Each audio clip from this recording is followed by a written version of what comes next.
నిజంగా తిరుమల పవిత్రతను, స్వామివారి ప్రసాదం విశిష్టతను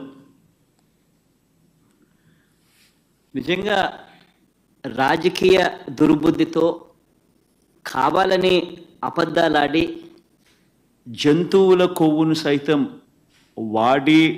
లడ్డూలు తయారు చేసినట్టుగా, ఆ లడ్డూలను తిన్నట్టుగా, పంచిపెట్టినట్టుగా, తిన్నట్టుగా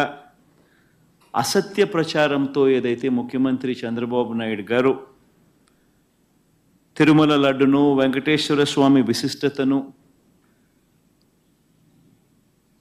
తిరుమల ప్రతిష్టను ఏ రకంగా అయితే తాను అపవిత్రం చేశాడో వాటి అన్నింటికి సంబంధించి గత కొద్ది రోజులుగా సాక్ష్య ఆధారాలతో సహా నేను చూపించడమే కాకుండా కోర్టులు సైతం చంద్రబాబు నాయుడు గారిని మొటిక్కాయలు వేసిన పరిస్థితులు గమనించాం. కోట్లాది మంది భక్తుల విశ్వాసాన్ని, నమ్మకాన్ని దెబ్బతీస్తూ చంద్రబాబు నాయుడు అనే వ్యక్తి ఏ రకంగా తాను పద్ధతి ప్రకారం అబద్ధాలాడాడో, ఆ అబద్ధాలను సైతం అవి అబద్ధాలు అని చెప్పి క్లియర్ కట్గా తెలిపే విషయంగా, తెలిసేట్టుగా సాక్షాత్తు టీటీడీ ఈఓ అంటే చంద్రబాబు నాయుడు గారు తాను ముఖ్యమంత్రి అయిన తర్వాత తానంతటి తానే నియమించుకున్న తన ఐఏఎస్ ఆఫీసర్, తన ఈఓ ఏ విధంగా చంద్రబాబు నాయుడు గారి మాటలకు విరుద్ధంగా, చంద్రబాబు నాయుడు గారి మాటలకు విరుద్ధంగా తాను స్వయంగా ప్రకటనలు చేశాడు. ఇవన్నీ కూడా ఒక్కసారి గమనించినట్లయితే చంద్రబాబు నాయుడు గారు ఇప్పటికీ మామూలుగా అయితే మంచి వ్యక్తి అయితే ఇంత ఆధారాలు కనిపిస్తూ ఉన్నప్పుడు కొద్దో గొప్ప సిగ్గుపడతాడు. ఆయన అన్న మాటలు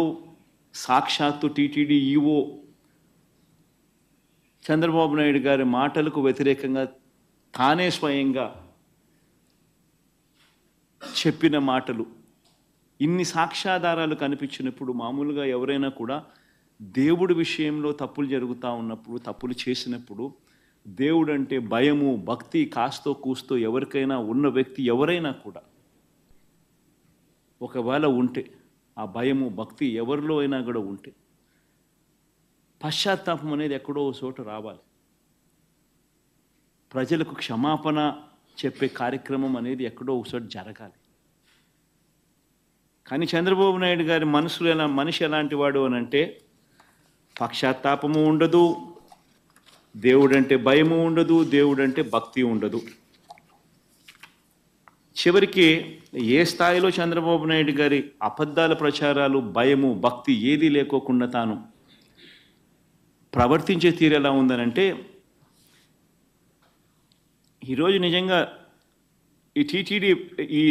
టీడీపీ సాక్షాత్తు Telugu Desam party website, Telugu Desam party official website నుంచి ట్విట్టరే కదా ఇది, ట్విట్టర్లో చంద్రబాబు నాయుడు గారు పెట్టిన పోస్టింగ్ ఇది.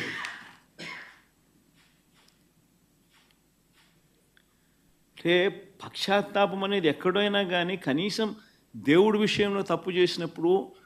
తప్పు జరిగింది అని తెలిసినప్పుడు, ఇంత ఎబ్బెట్టుగా కనిపిస్తూ ఉన్నప్పుడు